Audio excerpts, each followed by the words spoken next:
Hola, hola amigos de Teacher Tecnocinéfilos, bienvenidos al 2021.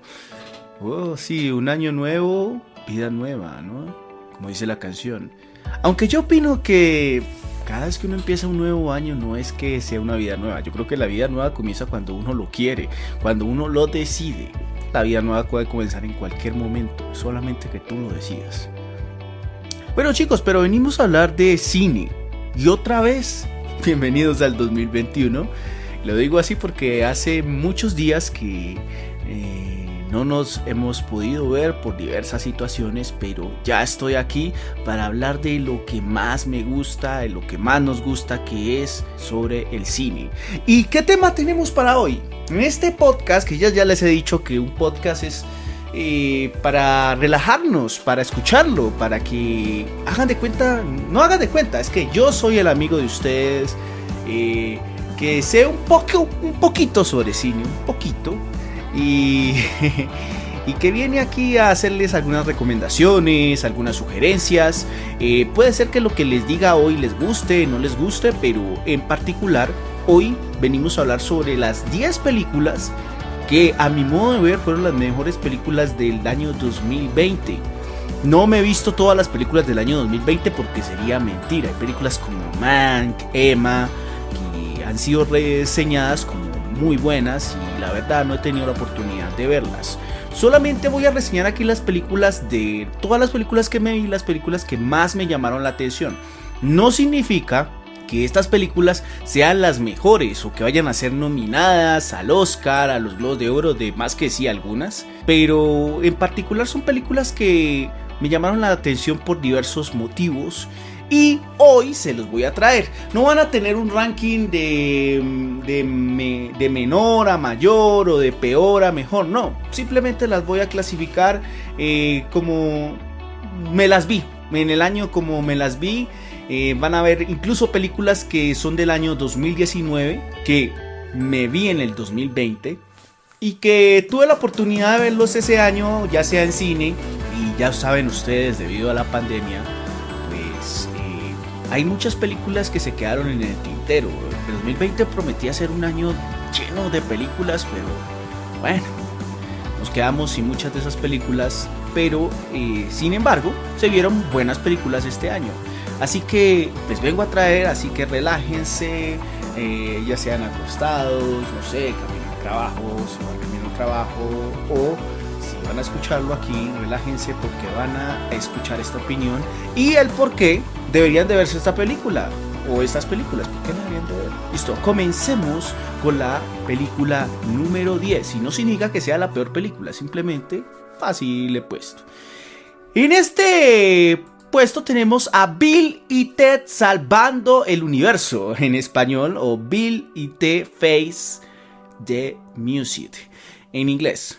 Bill and Ted Face the Music en inglés. Bueno, ustedes me dirán, una película de comedia que es con Keanu Reeves, con Alex Winter, que hace como 20 o 30 años no sacaban esta secuela.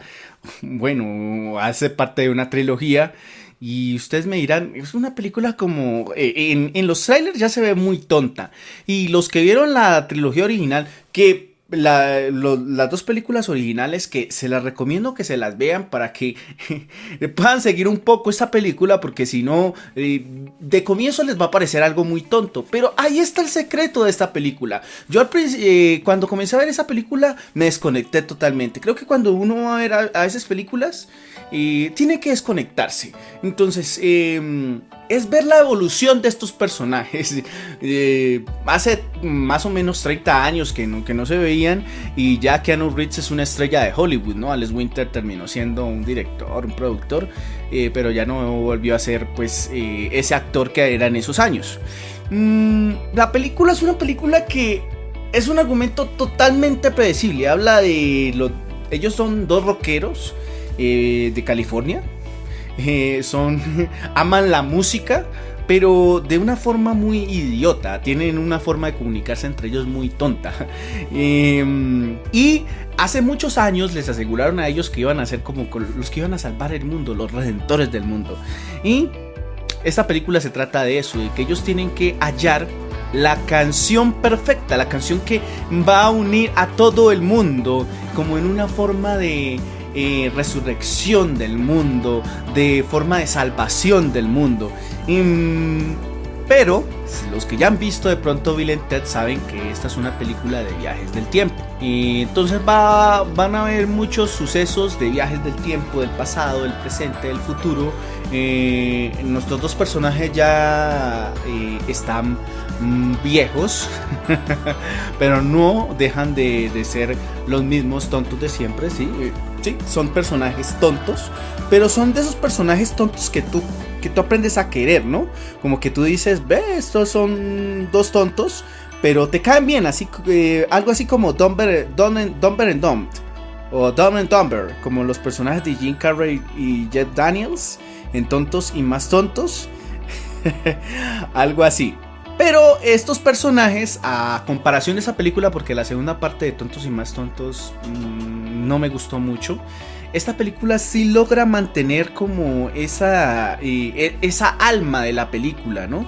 El alma de esa chocarrera de los años 80, 90, en los que la diversión era lo que marcaba la película. No era tanto como matarse la cabeza resolviendo un rompecabezas, me parece bueno, sino que también era como divertirse. Y creo que la película es eso, es una diversión de principio a fin, una película que no te vas a aburrir de verla.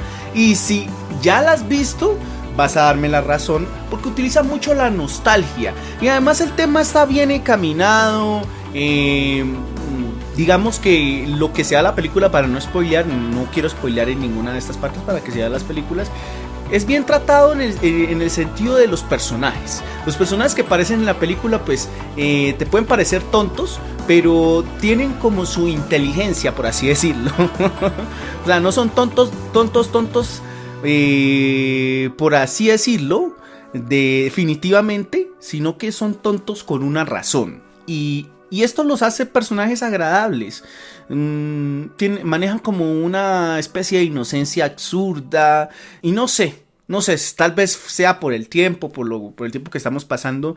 Pero lo que trataron al final me cayó mucho. Me pareció una película que en ese momento yo la necesitaba ese tipo de película. Necesitaba una película que me hiciera sonreír, que me hiciera ver que en la vida había una esperanza. Y ustedes dirán, no, este man tan trágico, ni que no, pero en realidad esta película me la vi como en más o menos, no sé, en septiembre, algo así que fue que se estrenó. Y había momentos en los que yo estaba solo y de pronto me vi esa película y sentí como que sentir esa nostalgia de esos años en los que de pronto era un niño viéndome esa película y la pasé bien. No sé, la película es una cura para la tristeza, por así decirlo. Pero sí recomiendo que se vean la primera y la segunda parte para que puedan entender el contexto, ¿ya? Es una película tonta, por así decirlo, pero es que si no la ven desde el comienzo les va a parecer tontísima y van a perderse del recorrido de estos personajes, que es lo que marca y lo que le da como trasfondo a la película. Así que mi primera recomendación y el por qué deben de vérsela es que, aunque es una película que es predecible, aunque es una película que maneja personajes que en un primer momento nos pueden parecer tontos, es una película agradable, es una película para pasar el rato, es una película para desconectarse. Así que si buscas eso en una película, nada que ver, o todo que ver, mejor dicho, debes de verte Bill and Ted Face the Music o Bill and Ted Salvando el Universo. ¿Será que lo salvan? ¿Será que no lo salvan? Y además, bueno, como las hijas de Bill and Ted, encontramos a Samara Weaving, quienes de pronto la han visto allí en el personaje de la niñera, una mujer muy atractiva australiana. Y por ahí tenemos a Gillian Bell, que también me sorprendió un poco. Y volvemos al regreso de un actor que era muy popular en los años finalizando los 80 y los 90, como William Sadler, que en este está haciendo el papel de la muerte que hizo en las películas anteriores. Así que se las recomiendo si se han visto las películas anteriores, para que disfruten. Es como volver a acordarse de todo eso y disfrutar, potenciar todo eso. Muy, muy buena secuela. Bueno, chicos, vamos a ponernos un poco más serios, porque yo creo que el cine también es serio, es seriedad, y el cine maneja todo, la comedia, la seriedad, la ficción, la acción. Por eso me encanta el cine, me encanta hablar sobre cine, porque está lleno de matices, hay cine para todo el mundo. Y hoy les traigo una película que es del año 2019, pero ojo, no significa que porque es del año 2019 significa que es una película muy vieja. No, es una película que ustedes incluso pueden ver allí en Prime Video. Si no tienen nada que ver en Prime Video, vean esa película. Pero esta película sí es un poco más densa. Cuando digo densa no significa que sea aburrida, pero es una película más de seguirla, y no es como tan de desconectarse como Bill and Ted.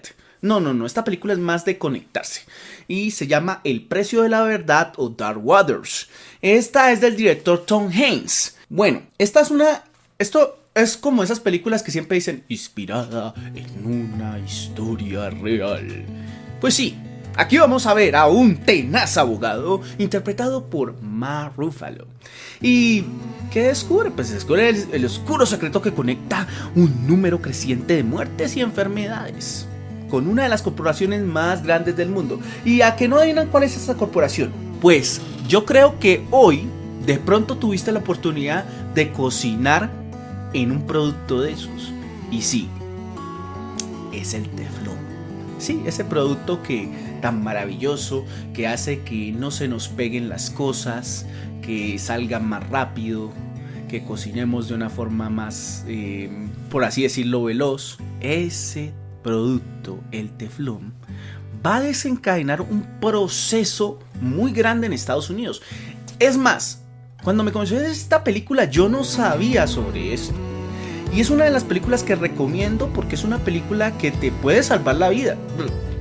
Por así decirlo, el teflón ha causado más muertes que el mismo COVID. Sí, porque ha causado cáncer. Y esta enfermedad es una enfermedad silenciosa, es una enfermedad que la produce este producto por medio de los años. Años van pasando y resulta que se va desprendiendo digámoslo así, algo que es nocivo para el organismo. No tengo aquí muy bien qué es, pero va generando algo en el organismo que se va volviendo tumores y va generando cáncer de diferentes estilos. Esta es la historia tenaz porque es una historia de un abogado que lo tenía todo y de repente toma este caso contra viento y marea e incluso contra su propia familia, porque su familia estaba acomodada, está en una situación acomodada, y él se obsesiona con este caso a medidas desesperantes. Y vemos como una historia entre lo que es las corporaciones, las grandes corporaciones y las personas. Y tristemente vemos como las grandes corporaciones son las que controlan el mundo. Esto no es ningún secreto que yo les diga eso, pero la película deja un mensaje que tú, el que estás en tu casa, puedes controlar esa situación, ¿sí? Cada uno poniendo un granito de arena puede controlar esa situación, porque al no comprar estos productos, esas compañías no tienen tanta fuerza. Y es un drama judicial como los de antes, como esos dramas judiciales que veíamos en los 90s, en los que durante muchos momentos se combinaban como esa narración sólida, un ejercicio como convencional de como ese thriller en el que hay una acción, pero no es la acción de dar bala ni nada de esto, sino una acción ciudadana. Y es un thriller muy bueno, es un thriller corporativo que va a llegar hasta las últimas consecuencias. Entonces cada vez va pasando más y tú quieres averiguar qué es lo que pasa en ese caso, qué es lo que va a pasar al final, porque yo una vez les recomiendo, esta película es basada, otra vez les lo digo, en una historia de la vida real, y esto pasó durante muchos años, muchísimos años. Duró este abogado con sus litigantes, partener de abogados luchando contra esto, incluso muchas veces con el riesgo de perder todo.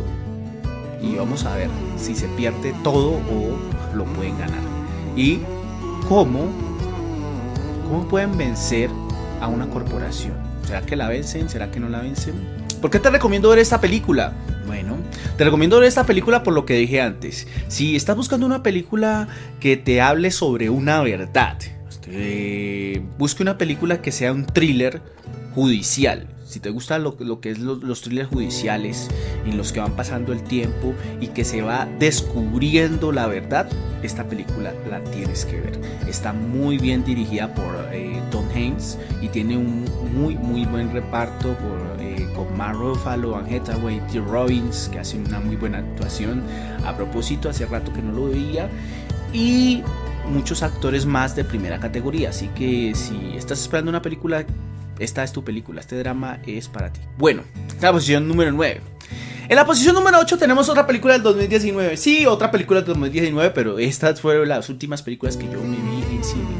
Se llama 1917, de uno de mis directores favoritos, Sam Mendes. Sam Mendes dirigió nada más y nada menos, para los que no saben, Belleza Americana. Belleza Americana yo la considero una de las mejores películas de los años 90, con una super actuación de Kevin Spacey. Aparte de todos los problemas que de pronto tenga Kevin Spacey a nivel personal, debemos decir que es un gran actor. Y en esta ocasión Sam Mendes, que es un director de teatro, aquí nos lo vuelve a demostrar. Nos vuelve a demostrar en este drama excelentemente dirigido por él. Me llama mucho la atención la parte técnica que maneja, la parte en que en las cámaras, en la parte visual de la película es muy potente. Llamo la atención de esto porque muchas veces en las películas se les olvida esto. Se vuelve una película de diálogos. Y esto es una película que habla sobre la Primera Guerra Mundial. Casi siempre los americanos se enfocan mucho en la Segunda Guerra Mundial, que fue una guerra que fue muy exitosa para ellos, ¿no? Una guerra muy exitosa para ellos. Entonces ellos se concentran mucho en este tipo de películas. Pero aquí Sam Mendes quiso darle un poquito la tuerca, ¿no? Entonces es una película sencilla, en la que hablan las imágenes. Casi no hablan los protagonistas, es más las cosas que están pasando alrededor. Entonces me gusta la película por eso. Es más, habla sobre el espíritu de la Primera Guerra Mundial. La película trata de dos jóvenes que tienen que reciben una misión sencilla. La misión es sencilla, pero es una misión que deben cumplir a cabalidad, ¿no? Y aunque es sencilla, no es tan fácil, porque deben llevar una carta, deben llevar un mensaje, entrega un mensaje que evitará que un mortífero ataque contra cientos de soldados, entre ellos el propio hermano de uno de los protagonistas. Y esto que se ve como tan sencillo, como que es enviar un mensaje, nos va a un viaje increíble en todo lo que es el espíritu de una guerra. La soledad, la fraternidad, los diálogos escasos pero profundos, y toda la majestuosidad y el horror de la guerra al mismo tiempo. Entonces me parece excelente que Sam Mendes, como director de teatro que es él originalmente, ponga lo que es el espacio, lo que es el montaje al servicio de la película. Y creo que esta película maneja muy bien eso. Tiene una fotografía hermosa, una fotografía gris, pero una película que una fotografía que en todo momento te va a hacer sentir como si estuvieras en la guerra. Recuerdo yo verla en cine y en todo momento me sentí de esa forma, me sentí como desolado. Creo que era como lo que el director quiere transmitir, y creo que una película debe transmitir algo, y esta película transmite eso. Transmite esa desolación y esa soledad de la guerra. Creo que en cuanto a efectos sonoros y todas esas cosas que la complementan, creo que es una película bastante efectiva. Muy, muy bien detallada en cuanto a imágenes. O sea que si es una película que ustedes están aprendiendo sobre cine o les gusta sobre el cine, véanla porque es una película que visualmente es muy destacada. Es una película que técnicamente va a sorprenderte. Entonces, ¿por qué debes de ver esta película? ¿Por qué debes de ver 1917? Si te gustan las películas de guerra, es una visión diferente de las películas y sin embargo no es una película aburrida, es una película que siempre va a pasar algo y te va a mantener allí porque pues aunque la película, el tema es simplemente llevar un mensaje de punto A a punto B, pasan muchas cosas alrededor y creo que los personajes van a ir aprendiendo mucho más en este viaje de sus vidas. Entonces yo creo que es una película que vale mucho la pena ver y es la posición 8. En la posición número 7, Seven, como la película de David Fincher, tenemos una película que una vez yo estaba viendo en la noche, no tenía nada que ver ese día. Sí, porque a veces uno ronda por muchas películas y no sabe qué ver. Y me encontré con esta película que se llama El Camino de Regreso, de Way Back. Cuando vi quién era el actor, dudé un poco en verla, porque era Ben Affleck. Pero cuando vi al director, dije, este director no puede traer películas malas, porque incluso trajo una de las mejores películas de UFC que yo me he visto, que se llama Warrior. Y se llama, el director es Gavin O'Connor. Sí, no, pues el guión también lo escribió Gavin O'Connor. Aquí debe salir algo bueno. Ben Affleck.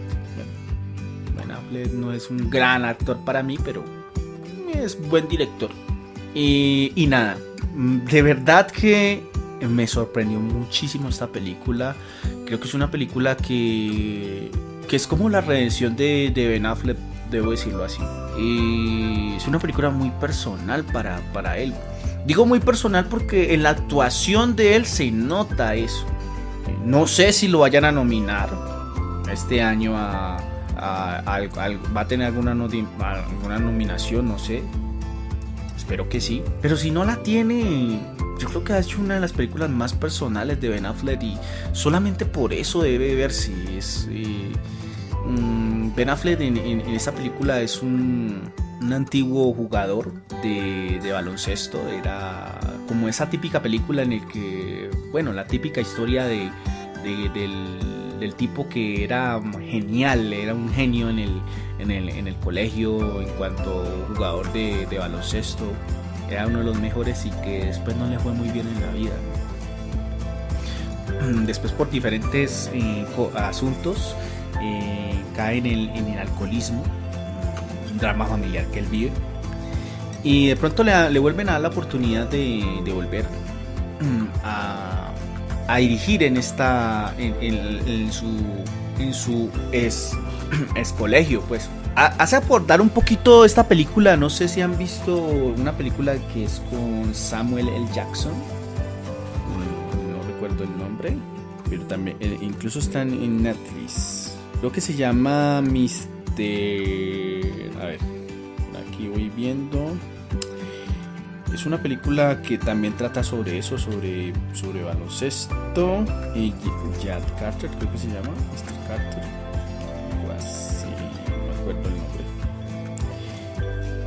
Bueno, pero es una película que más o menos tiene como la pinta de esta película. Sin embargo, ¿cuál es la diferencia entre estas dos películas? La diferencia es que aquí en esta película le da más preponderancia al actor principal, que en este caso es el personaje de Ben Affleck. Y le da mucha importancia a eso, a lo que él controla y no controla de su vida. Creo que el alcoholismo es algo que personalmente a él lo ha seguido, ¿no? Y en esta película se ve algo muy Coach Carter, se llama la película de Samuel Jackson. Coach Carter. Y resulta que en esta película Es una estructura muy típica, ¿no? Él llega, pues lo mismo, son un grupo de estudiantes que son un poco regulares, y él llega y los potencia, va potenciando cada uno de sus de las cosas que ellos tienen, ¿no? No es como Coach Carter, que en Coach Carter sí de pronto está como la historia como más del mensaje. No, esta es como más... Sí, él logra hacer esas cosas, pero es más triste esta película, es más triste y sobria, más triste y sobria. Creo que como historia de un perdedor, porque pues eso es lo que busca la película, un perdedor que se redime. Ben Affleck no deja de ser ese perdedor, porque durante mucho metraje de la película, estoy spoileando un poco, pero pues no lo voy a spoilear totalmente, van a ver que todavía él tiene problemas, ¿no? Y que esos problemas lo están afectando, y que principalmente el problema, el nudo de la película no es que él salve al equipo, sino que él se salve a sí mismo, y de pronto el equipo que él está entrenando es un catalizador. Entonces es una película que si de pronto ustedes están aburridos un día y quieren ver una historia como no de superación, es que no la puedo poner como algo de superación, porque no es el cliché de superación, sino que quieren ver una película de una persona que está luchando contra sus demonios, quieren ver una buena interpretación. Así como ver una buena interpretación de Ben Affleck, porque decir como que ¿qué película buena tiene Ben Affleck? Aparte de las que ha hecho con Matt Damon, pues mírense esta y van a ver una buena interpretación, una película que tiene una interpretación conmovedora y que habla sobre la adicción y la autodestrucción. O sea que ahí les dejo esa... y es una película sencilla, simple, no es una película que intente venderte algo. Entonces me gustó por eso. Gavin O'Connor creo que hizo un buen trabajo allí. Esa es la posición número 7, creo que es. Teníamos a Bill and Ted en la posición 10, El precio de la verdad en la posición número 9, 1917 en la posición número 8 y en la posición 7 El camino de regreso. Bueno, aquí en la posición número 6 se viene una película que no me vi hace mucho. Para los que se quieran ver El camino de regreso, está en HBO Go. Así como 1917 también creo que está en HBO Go. Esta película me la vi hace unos días y me la vi principalmente por Sofía Coppola, porque sí, soy de los que les gustó Lost in Translation. Que creo que es una de las mejores películas de Sofía Coppola, y Sofía Coppola siempre es una persona que como que se hizo exitosa como en lo sencillo y en lo simple y en lo cotidiano. Entonces creo que eso lo sabe manejar muy bien Sofía Coppola, y las mejores películas que ha hecho Sofía Coppola han sido sobre eso, teniendo su ópera, para mí su ópera prima, que es Lost in Translation, que es una película muy bien escrita y muy bien, tiene unos muy buenos diálogos. Y con diferencia de 1917, que habla sobre imágenes, esta película es más sobre los diálogos. Y aquí vemos el regreso de uno de los mejores actores cómicos que he visto en mi vida, que es Bill Murray. Y que no sé por qué diablos este señor no tiene un Oscar todavía. Es increíble que no tenga un Oscar, pero bueno. Yo creo que con esta película lo van a nominar y puede que se gane el Oscar. Lamentablemente no es una nominación al Oscar de... No va a ser una nominación. No digo que se lo gane, no estoy seguro, porque la verdad está difícil. Vamos a ver más adelante que va a tener contendientes muy difíciles. Pero Bill Murray hace una película en la que hace lo que mejor hace él, como en Lost in Translation, ser Bill Murray. Con esa clase que tiene para decir, por ejemplo, te está hablando, pero te está contando como un chiste, es muy gracioso al mismo tiempo. Y vemos como este Bill Murray maduro, ¿no? Ya muy maduro. Lo vemos ya de padre. Sí, estoy hablando mucho de Bill Murray. Bill Murray no es el protagonista de esta película. No es el protagonista. La protagonista es Rashida Jones. Para los que no sepan un poquito de pop culture, Rashida Jones es la hija de Quincy Jones, el productor famoso productor de Michael Jackson y otros artistas. Bueno, y aquí Rashida Jones es una madre joven que de pronto ya tiene una vida muy rutinaria, ¿no? Tiene 2 hijas, hace lo mismo de siempre, ya es una escritora, pero como que no encuentra esa musa, ¿no? Eso que lo hace a uno, lo que de pronto lo hace inspirar a uno para escribir, ¿no?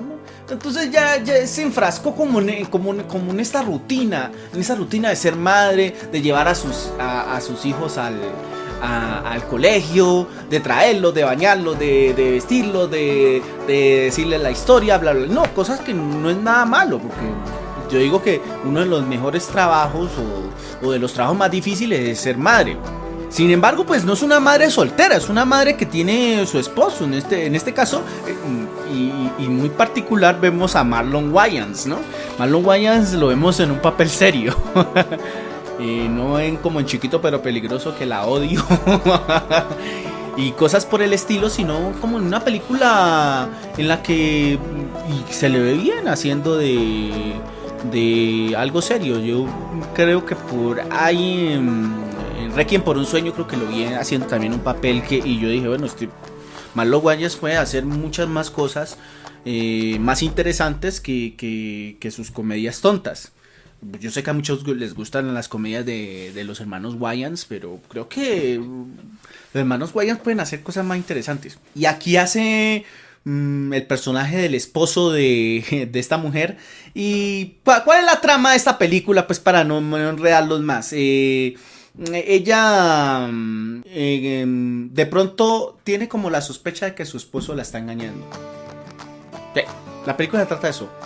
Ella tiene la sospecha de que su esposo la está engañando y llega este señor personaje que es un playboy, un tipo que a todo el mundo le cae bien, que se llama Félix incluso, que es el personaje interpretado por Bill Murray, y es un personaje que cada vez es como estos personajes, y lo voy a denominar como estos personajes que le dan como el ritmo a la película, ¿no? Cada vez que aparece Bill Murray, él no es el actor principal de la película, pero cada vez que aparece Bill Murray la película se pone interesante. Y no porque Rashida Jones está haciendo un personaje malo, no, el personaje de Rashida Jones es un personaje, por así decirlo, a ver, interesante. Tiene cosas interesantes, pero digamos que aquí todo se lo lleva a Bill Murray. Creo que cada diálogo, cuando canta, cuando se dirige a ella, cuando rememora el pasado, es como esa mezcla de Flores Rotas, de ese personaje de Flores Rotas que hizo Bill Murray, y una mezcla de este personaje de Lost in Translation, pero ya maduro, y es como un catalizador, ¿no? Entonces él le va a ayudar a descubrir si el esposo la está o no la está engañando. Y ya ustedes pues se darán cuenta al final qué sucede en esta película. Pero lo que sí ¿por qué se la recomiendo? Si les gustó Lost in Translation, no es lo mismo que Lost in Translation. Creo que Lost in Translation es mucho mejor. Pero es una comedia ligera. Es una comedia que si les gusta Bill Murray, les va a gustar esta película, porque ustedes van a ansiar cada vez verlo a Bill Murray. Es una delicia verlo actuando. Bill Murray hace, y después lo comentaré con otros actores, hace ver cosas cotidianas que él hace como algo muy sencillo, pero que cuando has tenido, que he tenido la oportunidad de actuar, cuando has tenido la oportunidad de actuar o cuando lo vayas a interpretar, vas a ver que es totalmente difícil, y él lo hace parecer algo muy muy sencillo y muy fácil. Así que nada, para los fanáticos de Bill Murray y los que les gusta Sofía Coppola, esta película se la recomiendo. Es una película entretenida, dura 95 minutos, no dura mucho. Entonces hay una película como de comedia detectivesca. Voy a ponerle así. Así que esta es la posición número 6. En la posición número 5, no hay quinto malo. Y tenemos a El Rey del Barrio. Sí, no es una película mexicana ni nada por el estilo. En inglés se llama The King of Staten Island. Y es una película dirigida por uno de mis directores favoritos. Ya sé que ya he repetido mucho esto, pero pues yo tengo directores favoritos de comedia. Y es Judd Apatow. Sí, el mismo de Virgen a los 40, el mismo de Ligeramente Embarazada, que creo que es una de sus mejores películas.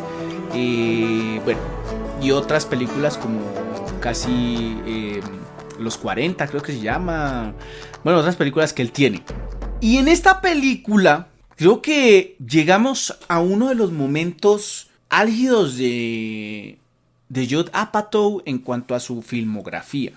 Judd Apatow siempre ha sido como una especie de, como este director de Breakfast Club, de John Hughes, pero un John Hughes para los adultos jóvenes. John Hughes en los 80s, las películas eran más encaminadas a los adolescentes, ¿no? Digamos que es un John Hughes, pero un John Hughes más maduro. Y Judd Apatow aquí escribe esta película junto a Pete Davidson, que es el actor principal. Yo no conocía nada de Pete Davidson, por ahí lo estoy investigando. Aparte de ser un tipo que tiene tatuado todo el cuerpo, es muy extraño. Háganse de cuenta, Pete Davidson es como la mezcla de Mark Anthony con Adam Sandler. Yo iba a decir Ben Sandler. Con Adam Sandler. Háganse de cuenta un tipo así. Larguirucho, flaco, así como yo. Muy flaco, alto. Y el tipo es un tipo que tú lo ves y te da risa, pero tiene un humor muy sarcástico, muy negro. Dicen que esta película es basada en la vida de Pete Davidson, porque el papá de él era bombero. Creo que murió cuando él estaba muy pequeño y eso se trata de esta película. Es un drama y una comedia dramática, por así decirlo. Es que si ven las películas de Judd Apatow, las últimas películas, se van a dar cuenta que él trata como comedias dramáticas, una mezcla muy rara. Yo creo que es una de sus mejores películas de los últimos tiempos. Y después de que su padre muere, después de esto de como bombero, pues trata la historia de todos, de muchos muchachos. No digo de todos porque hay gente que ha sido muy responsable desde joven, ¿no? Pero me incluyo a mí y me incluyo a muchas personas que conozco. Este es un joven que vive en su casa, en el Hotel Mama. Y todo lo tiene en el hotel Mama. Tiene todo, tiene su habitación. Y se niega a salir de ese hotel en el que sale a compartir con sus amigos, a drogarse, porque lo único que hace es fumar marihuana y contar chistes. Incluso tiene una chica con la que a veces tiene sexo y la chica quiere algo formal con él, que quiere una relación formal. Y él es como una persona tan inmadura que no es capaz de ni darle frente a eso. Yo digo que la única mujer que le para bolas porque es que es un perdedor total. Y ni eso, tiene hasta la suerte en eso y es no sé si él lo hace adrede, que muchas veces él lo dice, pero me parecen más excusas, pero en las excusas yo creo que está diciendo muchas verdades, ¿no?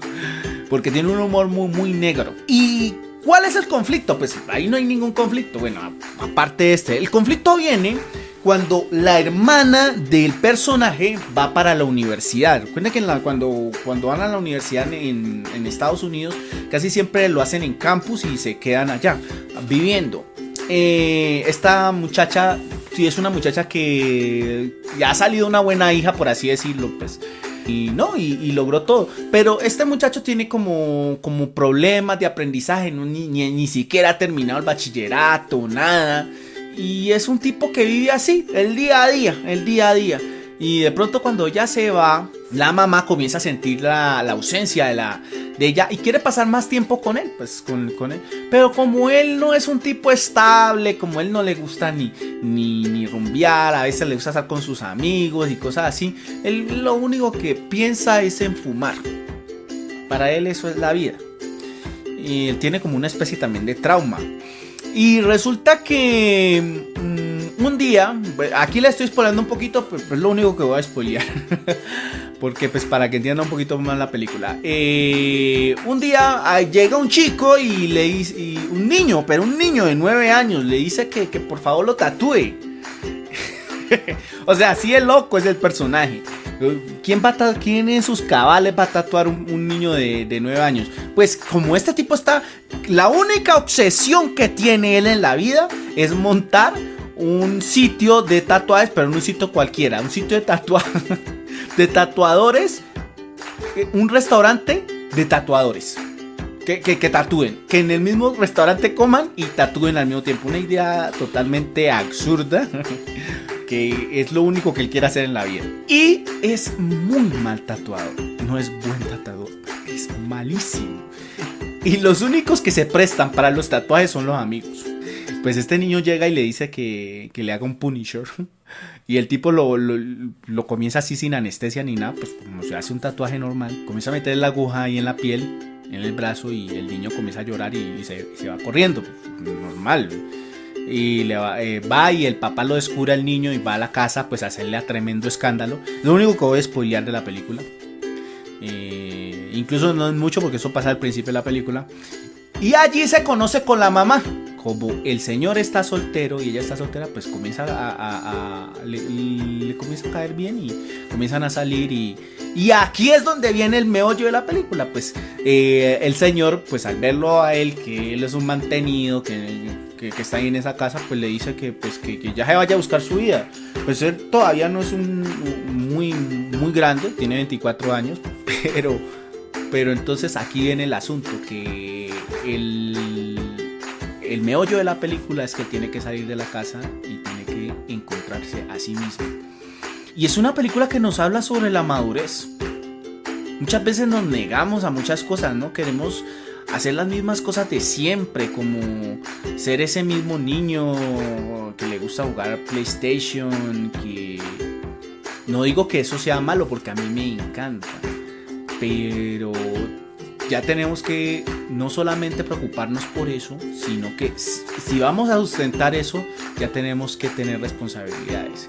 Y creo que es eso, el camino hacia la responsabilidad, hacia conocer quién eres. Y creo que es una película que es muy madura para los temas que toca. Sigue siendo el Judd Apatow de siempre, con sus chistes y pero ya toca un punto más, por así decirlo, más íntimo. Es una película que habla sobre eso, habla sobre la transición a la adultez, sobre la transición a la responsabilidad. Entonces, le recomiendo mucho esa película. Si de pronto tienes o has tenido ese problema o quieres ver una película en la que te vas a reír de un humor directo, este no es un humor tan blanco, no es un humor muy negro, pero es un humor que te va a hacer reír y te va a hacer reflexionar. Es una película para reflexionarte y es una película que va a llamar mucho la atención. Muy bien, muy buenas actuaciones, bien dirigida.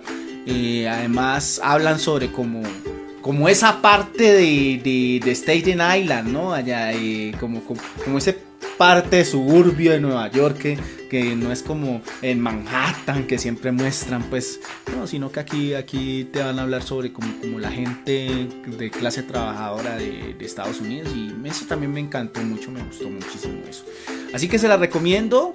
En la posición número 5, no hay quinto malo, El Rey del Barrio o The King of Staten Island. Bueno, en la posición número 4 ya vamos llegando a las posiciones de honor. Posición número 4 tenemos una película que no sé si recomendarla. Tal vez no la recomiende para que ustedes vayan a correr a vérsela, porque es una película que a mí en lo personal me gustó y me marcó. Pero es una película que si de pronto no tienes eso como yo en ese momento lo estaba sintiendo, es una película que te va a aburrir. Se llama Pienso en el final, I'm Thinking of Ending Things, de Charlie Kaufman. Para los que no sepan quién es Charlie Kaufman, es el escritor de Eterno Resplandor de una mente sin recuerdos. Sí, es la famosa película de Kate Winslet y Jim Carrey, por la que ganó un Oscar a Mejor Guión Original y otras películas. Bueno, Charlie Kaufman ha cambiado muchísimo. Ya no es el mismo escritor de esas películas.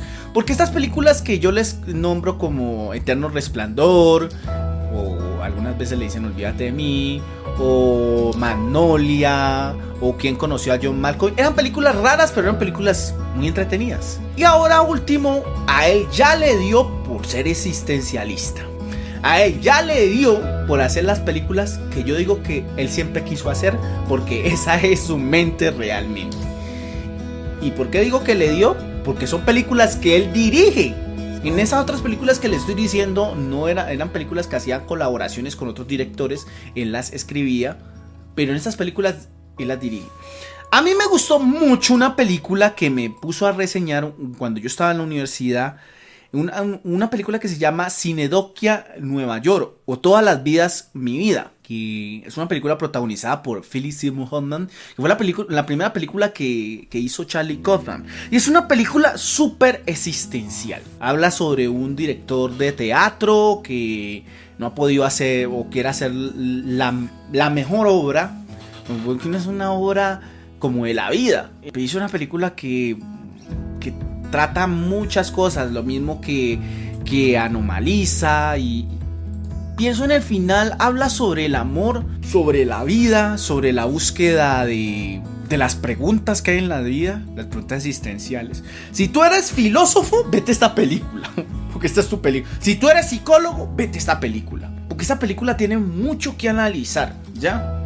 Es una película que desde el primer momento la protagonista se está haciendo preguntas. Algunas se contestan, otras no, como la vida misma, porque en la vida misma tú te haces preguntas, pero hay unas cosas que tú dices, pero esto no tiene sentido, ¿ya? Una de esas cosas es el amor. El amor es una cosa que no tiene sentido, porque sí, listo, tú te encuentras con una persona, de pronto esa persona se vuelve alguien importante en tu vida, comienzas a necesitarla. Que digo que uno no debería necesitar a alguien, ¿no? Porque yo creo que todos somos solos. Pero también habla sobre eso, sobre la soledad. Sobre quién es uno. Si uno de verdad necesita a alguien o de verdad simplemente es la necesidad de estar con alguien porque sí. Pues el tema de la película es ese. Ella va con el novio, es como una road movie. Va con el novio a la casa de los padres en un primer acto, a conocer los papás del novio. Un acto pues que, digamos que cuando uno va a hacer eso es porque ya va a tener una relación seria, ¿no? Y en esta casa ya se vuelve una locura la película. Entonces, si tú conoces un poquito sobre la filmografía de Charlie Kaufman, vas a entenderla. Si no, se te va a volver un caos. Yo sé sí, ¿qué locura es esta? ¿Qué se fumó este tipo? ¿Qué está tomando? Mejor dicho, ¿qué pasta se metió? Porque es una completa locura, pero que si tú te pones a analizar, te habla de muchas cosas, sobre el miedo, sobre esa forma de vivir, sobre la paciencia, sobre la impaciencia, virtudes, sobre la familia. ¿Qué es la familia? El apego y el desapego. Es que habla sobre todo la película. Entonces, yo esta película, les voy a decir la verdad, me la vi en 3 actos. No me la vi en el mismo porque es que es una película fatigante. Pero es una película maravillosa. Es una película maravillosa. En cada momento de la película es tan fascinante porque en ciertos momentos tú estás pensando, ¿aquí están hablando real o irreal? ¿Qué es esto? ¿Está pasando o no está pasando? Entonces te muestra esa dualidad. Entonces es una película muy muy interesante porque es como si fuera un rompecabezas, pero en realidad te está rompiendo la cabeza en cada momento. Y para algunos dirán, Charlie Kaufman aquí se volvió loco. Y esta película no se trata de nada, pero para mí es un viaje emocional. Y me vi Cinedokia y puedo entender el viaje emocional de Charlie Kaufman. No es una película como digo, si a ti te gustó, si tú piensas aquí ver una película como John Malkovich o una película como Eterno Resplandor, no vas a verla tan entretenida, no es una película tan entretenida. Pero sí es una película atrevida que te puede frustrar un poco, pero que te va a hablar sobre cosas de la vida. ¿Cuándo la recomiendo? Si quieres pensar un poco, digamos que hay gente que no le gusta pensar con las películas, o coger las películas como algo que no es para pensar, pero si quieres verte una película que habla sobre cosas profundas y a la misma vez como pensar en muchas cosas, te está revelando muchas cosas de tu vida, mírate esa película, es muy interesante, muy interesante. Tiene un guión bastante enredado, pero al mismo tiempo en el final todo como que toma un sentido. Y tiene unas escenas muy bellas, oníricas, ¿no? Como estas escenas como de entre el sueño y la realidad, que no sabes si es, qué no es ese personaje. Además tiene unos personajes muy interesantes. Jesse Plemons, para mí es como el nuevo Philip Seymour Hoffman. Aparte que son rubios, aparte que son gorditos, así por el estilo.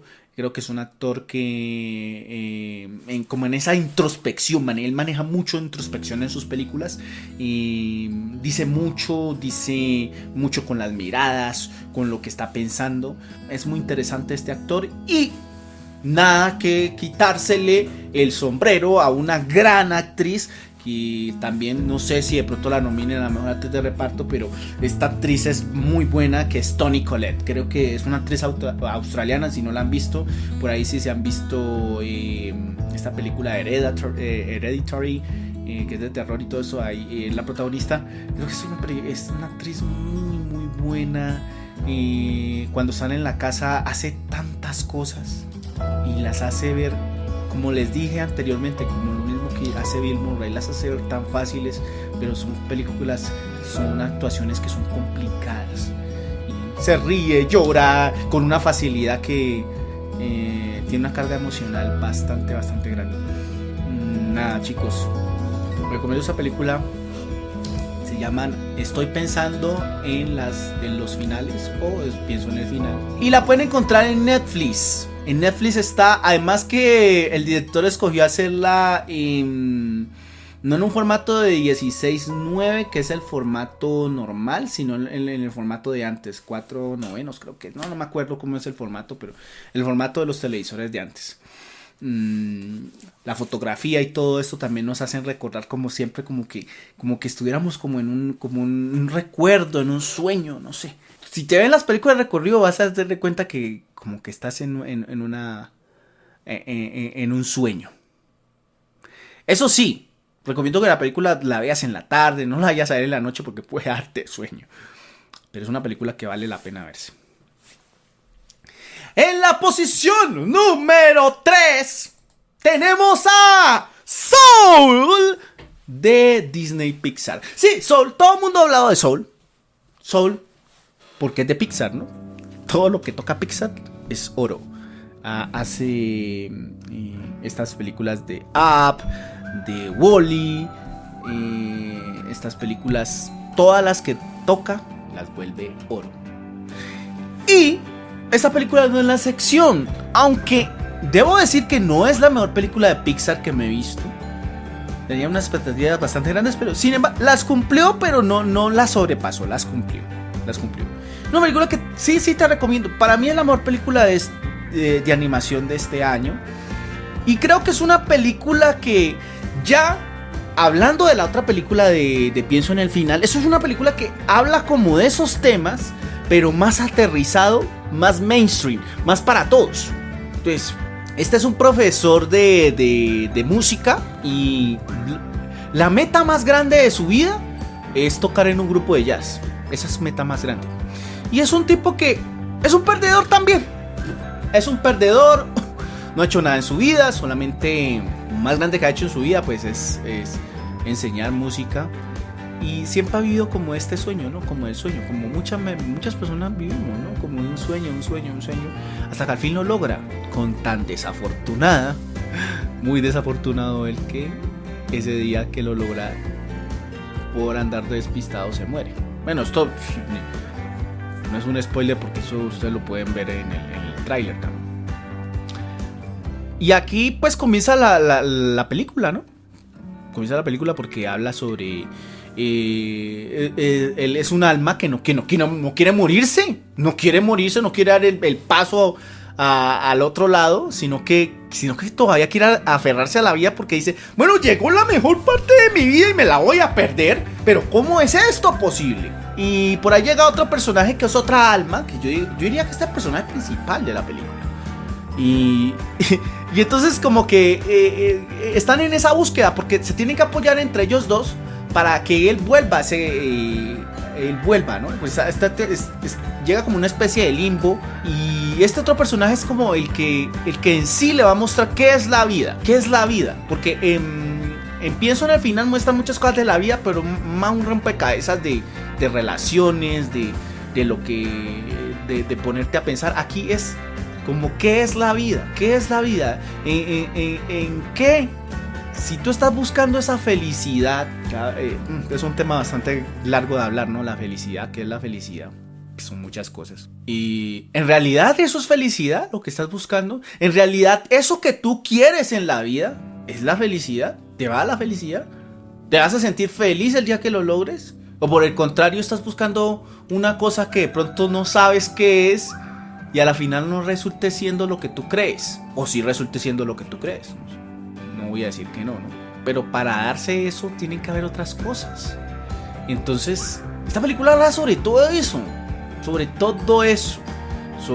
y lo hace de una forma muy visual, muy cómica, muy divertida, y tanto le va a quedar claro a un niño pequeño como a un adulto. Entonces yo creo que la magia de la película está en eso, en que a un niño y a un adulto le va a quedar claro. La película es como bien hecha en todos sus sentidos y te va a hacer pensar, pero entretenerte al mismo tiempo, que es lo que siempre es la magia de Pixar, ¿no? Hacer esas dos cosas.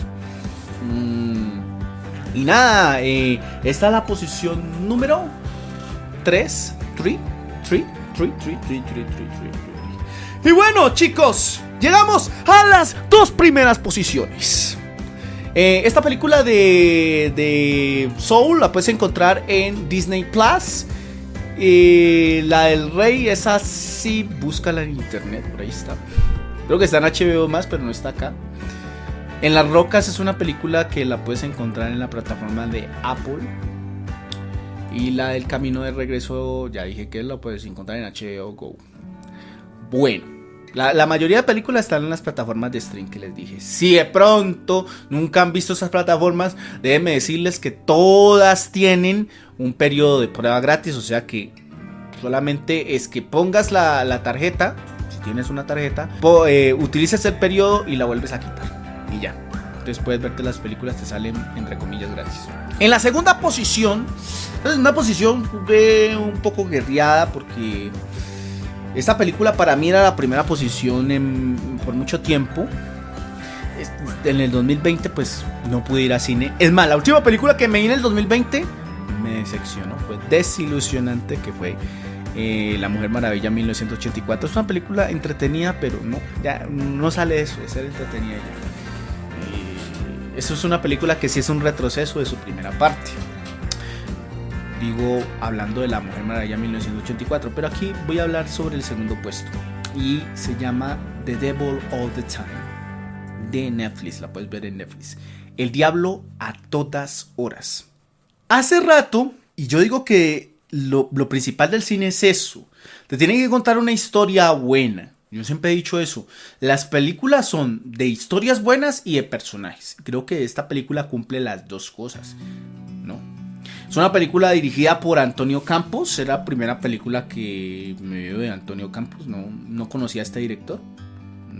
Parece ser no sé si es un director español, no sé. Bueno, lo importante aquí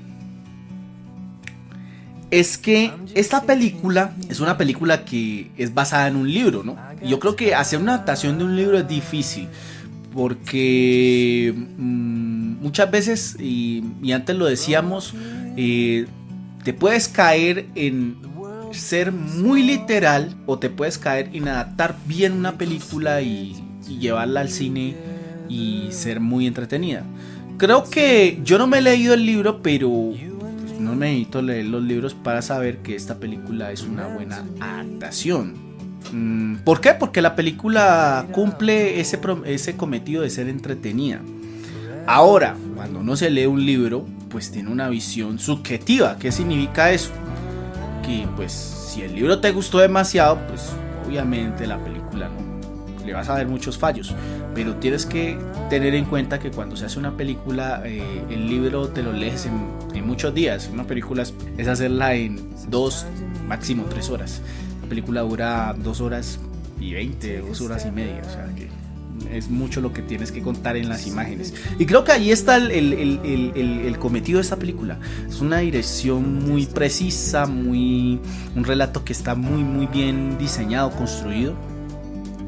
Y la película habla de muchas cosas, ¿no? Habla sobre este fanatismo por Dios. Un fanatismo que al mismo tiempo se vuelve algo malo, ¿no? Porque todas las cosas llevadas como al extremo son malas. No creo que todas las cosas tienen que ser medidas. Y tiene varias historias. Hay una historia principal, en realidad una historia principal, que es del personaje que hace Tom Holland. Y hace una muy buena actuación. Creo que Tom Holland tiene mucho talento, ¿no? Uno lo ve en Spider-Man y en estas películas y uno no se alcanza a imaginar el talento que tiene el chico. No es el personaje más destacado porque incluso actúan como Bill Skarsgård, el de It, Sebastian Stan, Robert Pattinson incluso hace una muy buena actuación en esta película. Y la película se trata sobre eso, ¿no? Sobre como en un pueblo de esos rurales de Estados Unidos que me encantan mucho.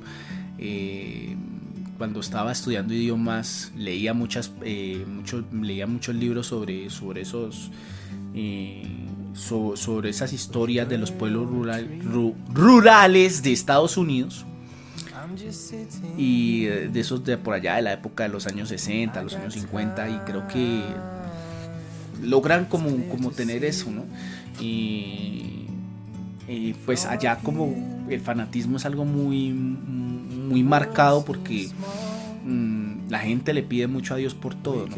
Pero aquí entonces esta película trata sobre eso, sobre cómo una persona, pues por así decirlo, ejemplo, mata a una persona y es capaz, y el fanatismo llega a una locura tal de decir que Dios te va a salvar, te va a resucitar, un ejemplo. Yo creo en Dios y todas esas cosas, pero hay cosas que son de fe, pero otras cosas que, o sea, hay cosas que son de fe creíbles y otras que no. Y nada, entonces sobre todo pues en el personaje de Tom Holland vemos este personaje como desde niño ha afrontado estas cosas hasta convertirse pues ya en un adulto, y todos los acontecimientos que pasan, ¿no? Alrededor de su familia, alrededor de todas las personas, cómo le hacen perder la fe a él también estas otras personas que de pronto él considera que son hasta mejores que él, y resulta que no, que al final son seres humanos. Entonces es lo que relata la historia, ¿no? Muestra a las personas como son esos, como los humaniza. Una persona puede convertirse de un momento a otro en un monstruo, o hasta la persona que tú menos conoces puede ser un monstruo, pero es un ser humano, porque los seres humanos somos esos, somos llenos de matices, somos llenos de complejidades. Y nada, es una película que siempre está mostrando un pecado, y el pecado se tapa con otro pecado, y tal vez la resurrección sea la salvación de ese pecado, o la sanación de ese pecado sea cometer un pecado aún más grande, ¿no? O para los que a uno les puede parecer un pecado, para otros desde otro punto de vista no es un pecado. Entonces esta película trata sobre todo eso, sobre los personajes. Debo decir que son personajes, digamos que aquí no hay matices, ¿no? Porque para algunos el personaje es bueno, pero para otros el personaje es malo. Y de pronto lo que hacen estos personajes en un momento determinado, alguna persona los está buscando por algo y resulta que no, que son personas totalmente diferentes. Y creo que este personaje Tom Holland, a pesar de estar pasando por todo esto, creo que termina siendo como el... De todo esto, de toda esta locura, termina siendo el más cuerdo. Sin dejar de ser un pecador.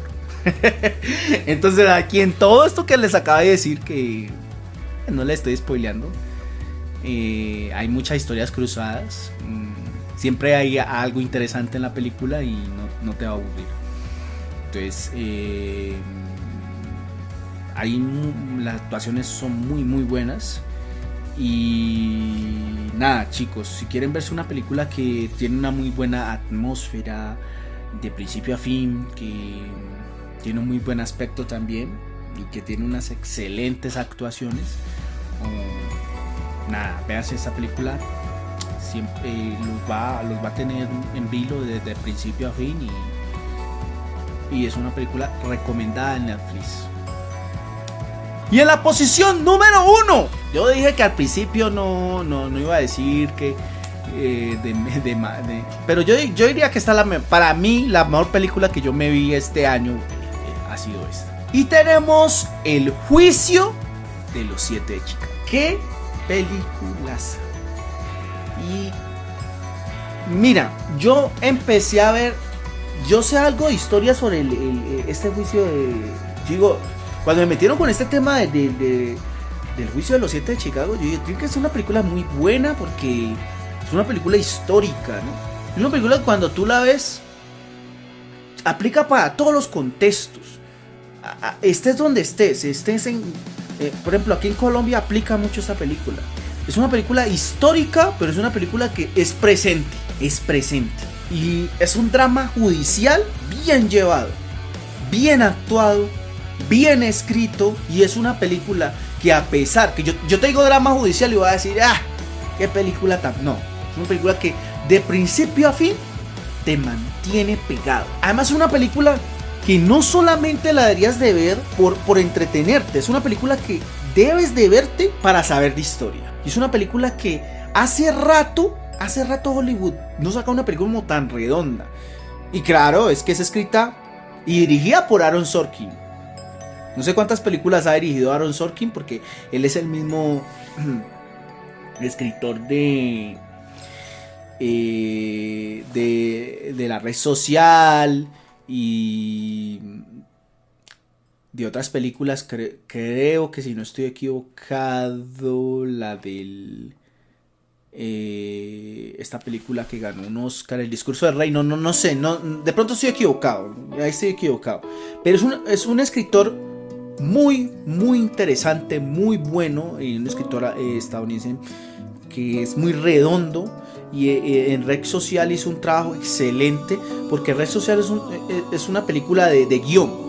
¿Por qué es buena Red Social? Porque es una película de guión. Los diálogos de Red Social son redondos, tienen un metraje y son de principio a fin medidos y todos. Entonces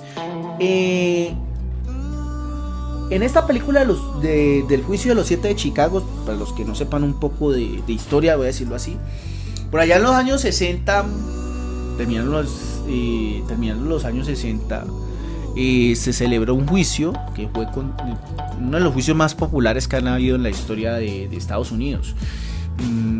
7, debo decir que son 8, al final fueron 7. Y estos 7 individuos que fueron detenidos, fueron juzgados por hacer una manifestación en contra de la guerra de Vietnam. Sí, personas que no querían que se hiciera una guerra.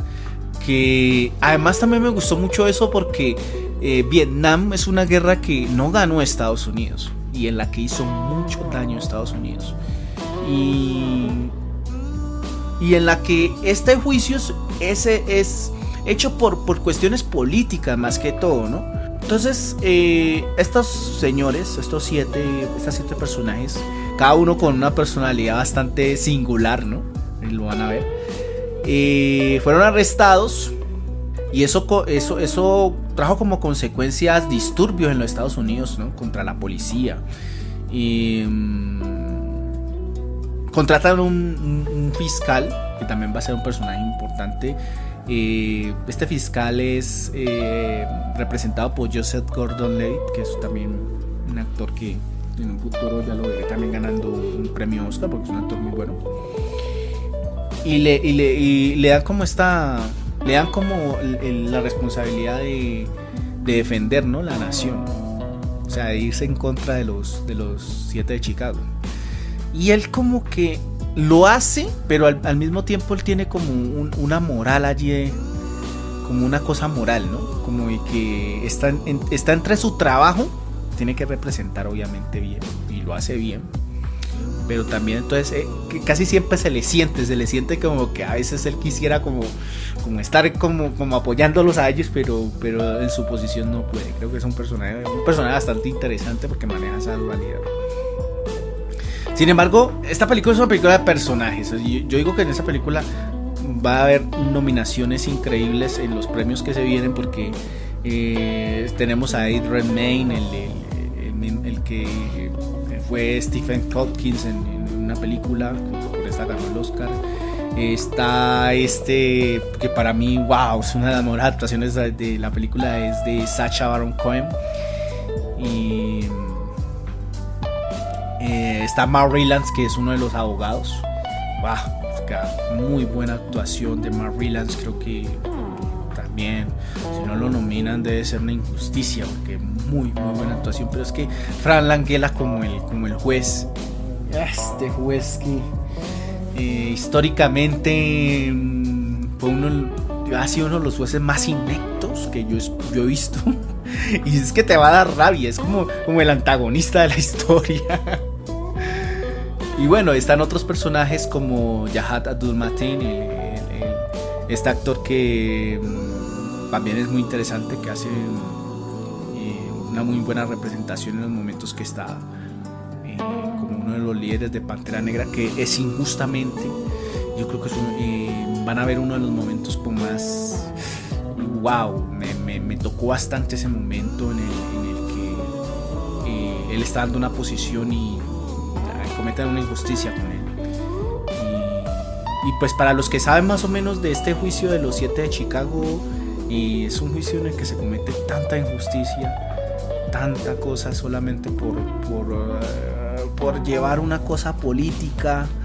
Entonces nada, y de repente todas las personas que hayan estudiado sobre derecho civil y todo esto, y todas las personas que vayan a estudiar derecho, tienen que ver esta película. Esta película es obligatoria, no solamente para las personas que estudian derecho, digo que se la tienen que ver porque es una película que es muy educativa en eso, pero cualquier persona, cualquier ciudadano debe ver esta película. Es una película que habla sobre los derechos civiles y va a quedar para la posteridad, ¿no?